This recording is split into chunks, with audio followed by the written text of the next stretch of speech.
Decades they convinced you that terrorism was some guy with a 35-year-old AK-47 and some homemade bombs hiding out in caves of some faraway land that we need to spend trillions of dollars chasing down to eventually allegedly kill, and then have no evidence for the public that spent all that money that he was actually dead. They've convinced you that was terrorism. And that's not what terrorism is. Terrorism's from within. What you're seeing happening today is terrorism. The whole communist movement, that's terrorism. Um, Affecting the the economy based on a political ideology in order to restrict or restrain your freedom. That's terrorism.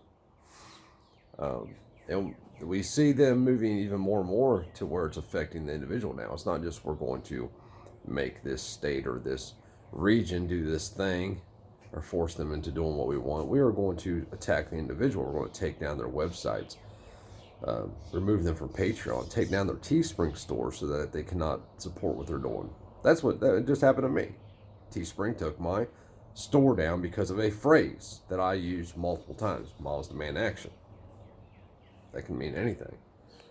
I didn't use their trademark logo. I used a commonly used phrase for my own design. And they took it down based on trademark law. And it didn't violate any kind of trademark or copyright laws.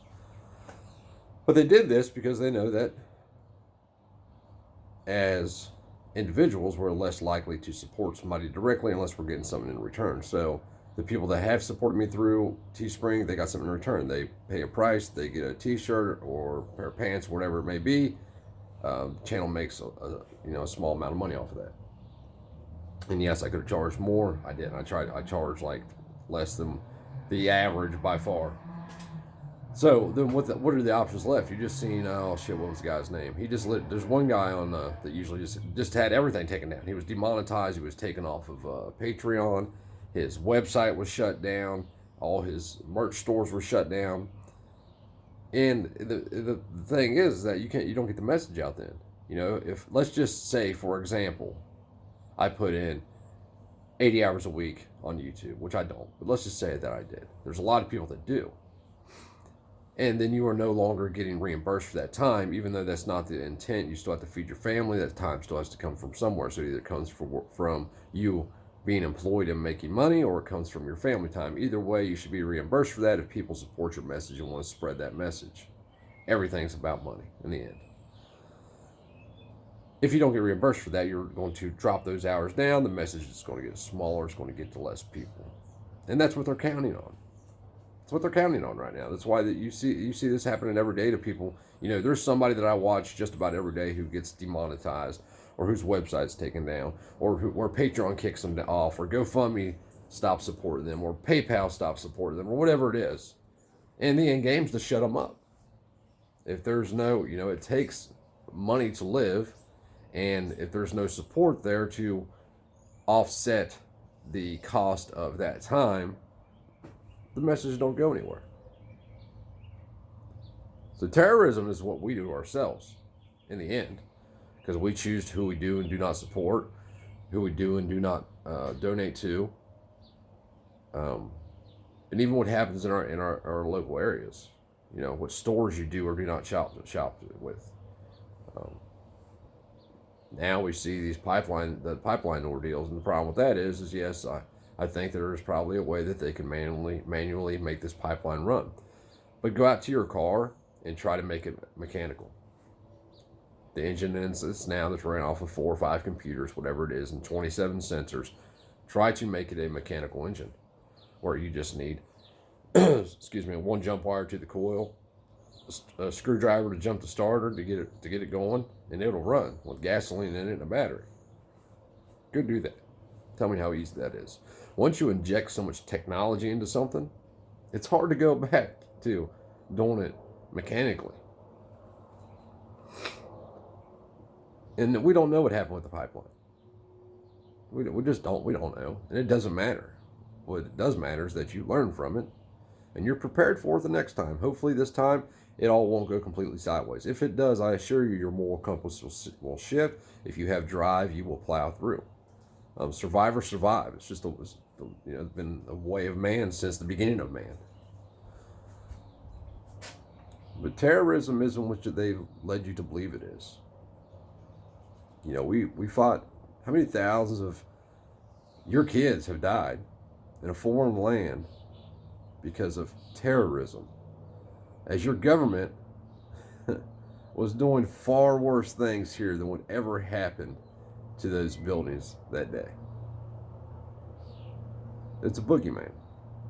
They always have us chasing the boogeyman, whether it's the guy in the cave in Afghanistan or Pakistan, or it's the gasoline that you can't get your hands on. It's about a boogeyman, and it's always been about a boogeyman.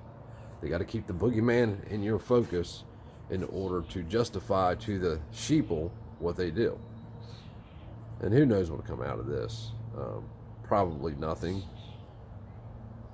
In the long run, who knows? But it's going to be more economic shutdowns in those areas that don't have gasoline, which is going to create the need for more government handouts, which will create the need for more taxation from the other. We have to help these people over here. We have to help these people over here who didn't prepare. Like, I'm not prepared, but I shouldn't be required by law to help those people with the threat of force. And that's what it is. You're going to do this because we want to do this to line our pockets, and you're going to pay for it. And I mean, like, you see this shit all the time. We see it every 10 years in every major city around the country when they build stadiums.